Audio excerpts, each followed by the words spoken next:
Hi, Gene Burnett from geneburnett.com. Hey, I thought I would share a little thing I wrote recently with you. Sometimes I do this, it's late at night, practicing, working out, perhaps a little smoke. More of an explorative practice than a more kind of disciplined practice. And I notice things when I'm doing that, sometimes interesting insights or angles on stuff, and I just sit down at my keyboard and I just sort of shoot from the hip. Sometimes it ends up being 3 pages of just,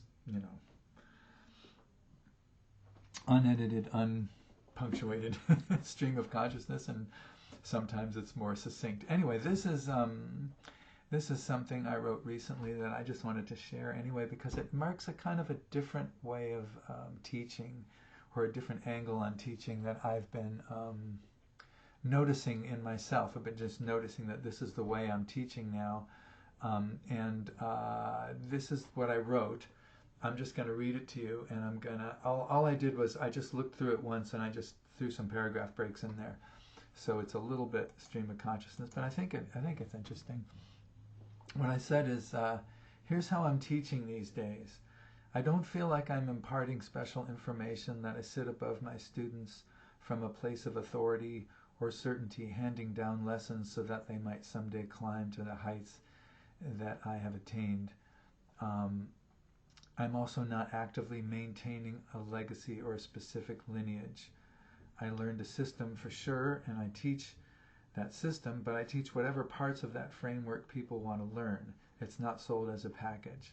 So I have students who learned every form that I learned, from warm-ups to Qigong exercises to a simplified form to a 6-section symmetrical long form to a 45 movement partner form to pushing hands, applications, a fast form, saber form, double-edged sword form, walking cane forms, all of them left and right-handed, solo and partnered. But those kind of students are getting more scarce all the time, at least in my neck of the woods. I hardly ever get a person who's interested in developing a personal health practice with martial overtones, kind of martial yoga, which is the way that I've always taught it. Just a brief diversion from what I wrote. Most of the students who come to me are honestly older people who are looking to improve their balance. They've seen the writing on the wall and they don't want to fall. And so they're working on their balance, or they've had a health scare of some kind or another and they see the writing on the wall there too, and they want to pay attention to their posture and breathing and range of motion and stuff like that, which is great. I teach whatever part of the curriculum fits the training goals and needs of the person who is in front of me. So if they want to learn the whole system, I'm happy to teach the whole system. If they're just want to learn a part of it, like many times people will learn the warm-up, the Qigong, the simplified form, and one of the weapons, or the partner work, or something like that, and we just stay there. Or other people slant it another direction. It's kind of nice. I can teach whatever part of this curriculum people will benefit from and further them on their goals. So what I was saying is, though, it's a kind of martial yoga, which is the way that I've always taught Tai Chi. It's a way of developing martial attributes that are very useful in daily life, and perhaps in certain self-defense situations. It's not namby-pamby. I mean, I can punch pretty hard for a guy my age, and I'm not talking once. I'm talking one after another into a changing pad target. Maybe 100 solid punches followed by 200 rapid-fire chain punches into the pad while jogging in place. That means I know how to generate momentum pretty efficiently, and I work to keep what I have and to see if I can get stronger, and if not stronger, certainly more efficient and accurate. So this turns out to be very useful in daily life. I mean, the ability to generate movement from my legs, transfer it through my waist and up my spine and out to my arms and hands. I can also receive momentum back through the same system in varying ways, including grounding it directly, bouncing it back, yielding, leading, which is actually kind of misleading. But none of the above is actually fighting. I've never been in a fight. I just have some martial tools. But I tell you what, if I don't know how to build a birdhouse and I have to build a new one, I'd rather have good tools than bad tools or rusty ones, right? So I do this martial yoga study, the structure, the relaxation, the physics of the system that I learned, and I apply enough pressure on that system so that I know I'm using the right muscles and the right timing, kinetic chain, etc. You can call it external if you want, but it's absolutely necessary for joint health as we get older, that you feel the pressure lines through your body of what you're doing and direct the kinetic chain in the proper way. Like if I'm going to push you, not to push with my shoulders, like out here like this, that I got to get leverage and come up from the ground and through. So I don't have to excel or climb to great heights to get all kinds of benefits from doing that. I just have to be sure that I have good posture, well-oriented, functionally aligned with force. My gravity, I'm in line with that force as I can manage. I just have to have good posture in relation to gravity. If force is coming toward me, I have to have my contact with the force in front of my center, and my center in front of my contact with the ground. I have to line those up. If it's coming here, I've got to do it that way. So I always have to line myself up in some kind of functional way with force. And that's a martial attribute, as well as a daily life thing that comes in incredibly handy. And when all those horizontal force alignments and stuff come to a stop, then there's gravity. The battle just changes to this. It never stops. As long as you're on your feet, you're being pressured. And so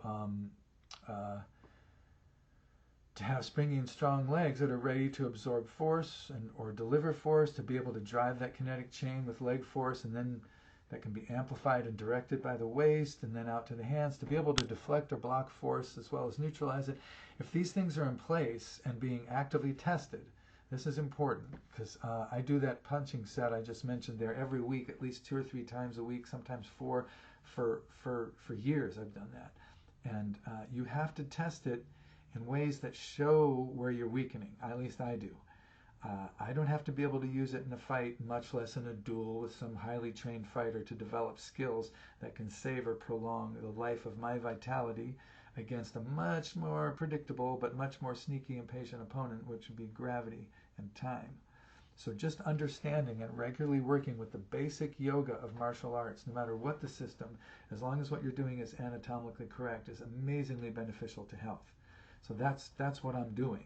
Tai Chi does not have a monopoly on this. People all over the world have been focused on how we move, fight, dance, work, hunt, etc. All over the world, efficient and effective and injury-free movement, it has to obey the same laws of physics and anatomy, and they end up doing the same basic yoga of martial arts. It doesn't matter what the system is or what country it's in. If you're efficient and you're effective and you're not hurting yourself, those underlying principles have to be there. As you add more pressure to the mix, different styles of fighting emerge and different personal sub-styles within those as well. But if they end up violating the basic principles of anatomy and physics, which is the Tao in my book, the way of the universe, or how the universe works, it's essentially physics, they will not last long. Especially their joints will not last long, particularly the knees, which is the easiest joint to injure by incorrect alignment or over-forcing. So developing these martial attributes and using this system of exercises and principles, putting, whenever I do this, that happens. When I see something wild, what if I do this? It's a Facebook Live thing. I don't know. You want to see something really wild? Yeah. It's somehow gotten my computer. I don't know why or how. I kind of like it. I just have to be careful I don't accidentally make a gesture.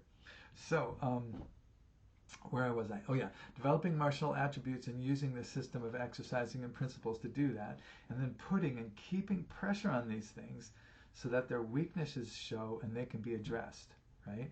This is my practice, and that's what I teach. So when I'm with my students, we're doing this together, and I tell them, we're practicing together. So I'm feeling more and more like we practice together, and I give them the benefit of my experience while we practice. At first, of course, I need to show my students each thing we'll be practicing so they understand what they're aiming for. And then I can say, okay, I'm aiming for the same thing at my age. You're aiming for it at your age. Let's practice this together. I might step out to watch something or stop so I can help you with something, but the spirit of it is that we're practicing together and learning together. They're at their age and level, and I'm at mine. But the key thing is, whatever level I'm doing this on, and whatever level you are doing this on, especially if you're my student, in this system, or the way of doing this, you must always be putting some pressure on the system, finding the weaknesses in balance and in strength and alignment and addressing them. It can be working with one leg balance stuff, which I do a lot of. It's a great way to put pressure on anything you're doing. Just lift the lighter leg, lift it off the ground, or just stand with your hands crossed and lift one foot off the ground. Whoops, did it again. When you do this, you get a little bubble. So it could be one leg, wobble board, less compliant but still friendly partners, or adding weapon sets, blindfolds, learning a form with your non-dominant hand, doing more reps, practicing more often, increasing your numbers with one of the drills, or something has to be clearly weak or a little shaky, or you're not really pressure testing it enough. The idea of pressure testing is not to say, yes, I'm strong. The idea of pressure testing something is to find out where it's weak. So you have to go and find out where it's weak. So for me as a teacher, it's important that I show my students and share with my students what I'm working on, where I'm weak, and what I'm doing about it. Because our weaknesses change as we get older.